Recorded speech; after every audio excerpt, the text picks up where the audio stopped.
Évidemment, il ne faut pas assimiler nos forces de défense tous aux anti-Balaka ou aux Sénéka. Je crois qu'il faut avoir un regard lucide. Il ne faut pas interpréter. Si nous allons dans ce sens-là, justement, nous ne pouvons pas avoir la raison. C'est vrai, au jour d'aujourd'hui, nous devions rechercher une armée républicaine.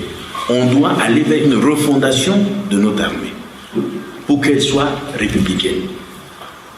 Bien sûr, il y a eu des pratiques qui ont affaibli nos forces de défense.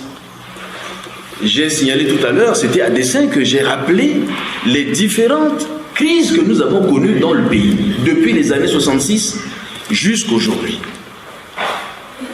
C'est des aspects politiques qui ont fait résurgence sur nos forces de défense. Ça veut dire que l'armée est politisée. Parce qu'on voudrait régler des questions politiques à travers nos forces de défense. Ces pratiques ont fini par atteindre, le côté républicain de nos forces de défense. Donc c'est ça qu'il faut rétablir. Il faut dépolitiser notre armée nationale. Il faut la rendre républicaine. Il faut la rendre professionnelle. C'est de cela. Ça ne veut pas dire qu'on interdit aux militaires de faire de la politique. Quand on fait de la politique, voilà là où on doit se placer. C'est clair.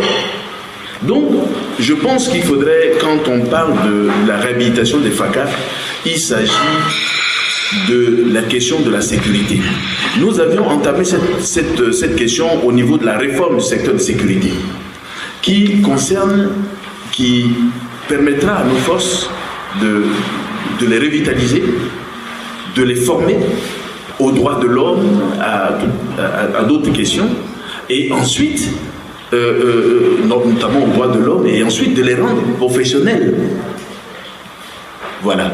Aujourd'hui, c'est de cela dont il est question. C'est une refondation qu'on doit faire. Évidemment, aujourd'hui, l'armée comme telle a besoin d'être formée compte tenu du contexte que nous vivons. Nous devions regarder avec les professionnels de défense qu'est-ce qu'il faudrait faire pour rendre notre armée professionnelle, que dorénavant qu'il y ait la confiance entre le peuple et son armée.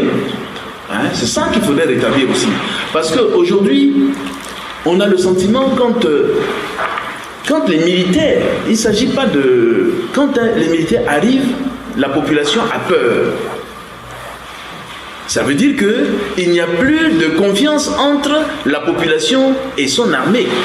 En général, quand il y a une situation, quand la population regarde l'armée arriver, la population devrait être rassurée. Ce n'est pas le cas aujourd'hui. Ce n'est pas le cas. Donc, il ne faut pas lier cela forcément au problème de FACA ou de anti-Balaka et autres. C'est notre armée dans sa conception, dans son professionnalisme, et c'est ça qu'il faudrait réformer. Il faudrait faire une véritable refondation de la rendre républicaine, professionnelle, au service de nos populations. Établir une confiance, rétablir la confiance entre le peuple et son armée.